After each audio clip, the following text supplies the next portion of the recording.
Assalamualaikum warahmatullahi wabarakatuh. Perkenalkan, nama saya Adita Pratiwi, perwakilan kelas 12 IPA 4. Dalam video ini saya akan menyampaikan Sirah Isra Mi'raj Nabi Muhammad SAW. Tentu teman-teman semua sudah tahu bahwa Isra Mi'raj itu merupakan perjalanan spiritual Rasulullah, perjalanan untuk menemui Allah secara langsung. Tapi teman-teman tahu nggak bahwa Isra dan Mi'raj itu merupakan istilah yang berbeda? Yap, tapi kalau berbeda, kenapa banyak orang nyebut dua istilah itu secara bersamaan? Jawabannya adalah karena peristiwa itu terjadi secara bersama dalam waktu satu malam. Nah, untuk memulai kisah tentang Isra Mi'raj ini, kita harus mengetahui latar belakang terjadinya istilah Isra Mi'raj. Latar belakang peristiwa Isra Mi'raj ini adalah kesedihan Rasulullah. Bahkan tahun itu disebut dengan tahun kesedihan. Mengapa disebut dengan tahun kesedihan? Karena pada tahun itu Rasulullah kehilangan dua orang yang paling dicintainya secara bersamaan, yaitu pamannya Abu Talib dan istrinya Khadijah. Kemudian pada tanggal 27 Rajab di tengah malam Rasulullah tampak sangat bersedih. Kemudian Allah Subhanahu wa taala memerintahkan Jibril untuk menemuinya. Jibril mendatangi Nabi Muhammad tidak sendiri. Jibril membawa sebuah hewan yang sangat luar biasa. Hewan itu bernama buruk, sebuah hewan putih, memiliki ukuran lebih besar dari keledai, memiliki sayap, dan memiliki kecepatan yang sangat dahsyat. Tahu tidak seberapa dahsyatnya kecepatan buruk ini? Yaitu satu langkah buruk sama dengan sejauh mata kita memandang. Sungguh maha suci Allah bisa menciptakan hewan seperti itu. Kemudian Rasulullah menunggangi buruk bersama malaikat Jibril pergi ke Masjidil Haram. Setelah pergi ke Masjidil Haram, Rasulullah pergi ke Masjidil Aqsa. Nah, peristiwa perjalanan Nabi Muhammad dari Masjidil Haram ke Masjidil Aqsa inilah yang disebut dengan istilah Isra. Dan apa yang dimaksud dengan istilah Mi'raj? Istilah Mi'raj adalah perjalanan Nabi dari Masjidil Aqsa ke Sidratul Muntaha yang ada di langit ketujuh. Aku kira selama ini langit cuma ada satu, ternyata ada 7. Sungguh maha suci Allah.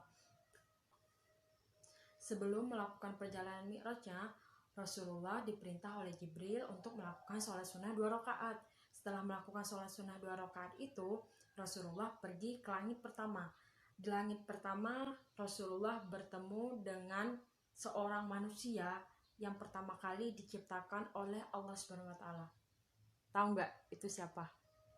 Yap, benar, itu adalah Nabi Adam. Melihat Nabi Adam, Rasulullah pun menyapa Nabi Adam. Nabi Adam balik menyapa, dan juga Nabi Adam memberi doa kepada Nabi Muhammad SAW supaya perjalanannya lancar. Kemudian Rasulullah kembali terbang menggunakan buruk ke langit yang lebih tinggi, yaitu di langit kedua.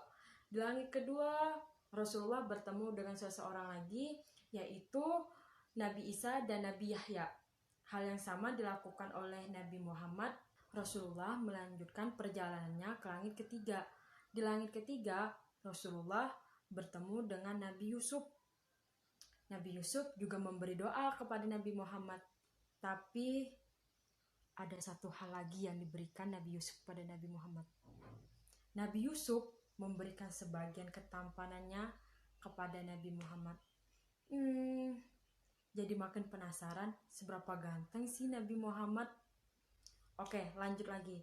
Rasulullah kembali terbang bersama buruk pergi ke langit keempat. Di langit keempat, Nabi Muhammad bertemu dengan Nabi Idris. Setelah itu, Rasulullah kembali terbang bersama buruk ke langit kelima, dan di langit kelima, Rasulullah bertemu dengan Nabi Harun. Perjalanan dilanjutkan ke langit ke-6. Di langit ke-6, Rasulullah bertemu dengan Nabi Musa. Kembali melanjutkan lagi perjalanannya, Rasulullah bertemu dengan Nabi Ibrahim di langit ke-7. Setelah itu, Nabi Ibrahim mengantarkan Rasulullah ke Sidratul Muntaha. Sidratul Muntaha itu sebuah pohon yang daunnya sebesar telinga gajah dan buahnya sebesar buah tempayan.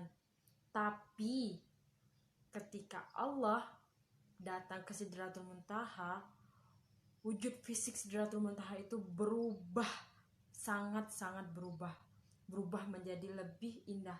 Bahkan saking indahnya, Rasulullah nggak bisa menjelaskan gimana bentuk fisik pohon Sidratul Muntaha itu. Di Sidratul Muntaha itulah pertama kalinya Nabi Muhammad bertemu dengan Allah secara langsung, dan juga di pertemuan itu Allah memberi perintah kepada Nabi Muhammad, yaitu sholat waktu 50 kali. Banyak banget. Kemudian Rasulullah kembali terbang bersama buruk. Dan di langit ke-6, Rasulullah bertemu dengan Nabi Musa. Nabi Musa menanyakan tugas apa yang diberikan Allah kepada Nabi Muhammad. Nabi Muhammad pun mengatakan tugas yang diberikan oleh Allah. Kemudian Nabi Musa meminta Nabi Muhammad kembali menemui Allah untuk meminta pengurangan dari jumlah sholat 5 fardu tersebut. Rasulullah pun kembali menemui Allah Subhanahu wa Ta'ala untuk meminta pengurangan dari jumlah sholat fardu tersebut, yang awalnya 50 jadi 45. Tapi ketika hendak pulang lagi, Rasulullah bertemu dengan Nabi Musa. Nabi Musa mengatakan, mintalah pengurangan lagi karena umatmu tidak akan sanggup melakukan itu. Rasulullah pun kembali menemui Allah untuk meminta pengurangan dari sholat fardu tersebut. Hal tersebut berlaku atau terjadi secara berkali-kali. Bahkan sholat itu dikurangi dari yang 50 jadi 45, jadi 40, 35, 30, 25, bahkan sampai seterusnya, dan sampai terakhir yaitu 5 kali. Setelah sholat fardu mencapai angka 5, Allah tidak mau lagi menguranginya. Karena itulah mengapa sholat fardu kita ada 5, yaitu subuh, duhur, asar, maghrib, isya. Ayo, udah sholat subuh belum hari ini? Sekian dan terima kasih.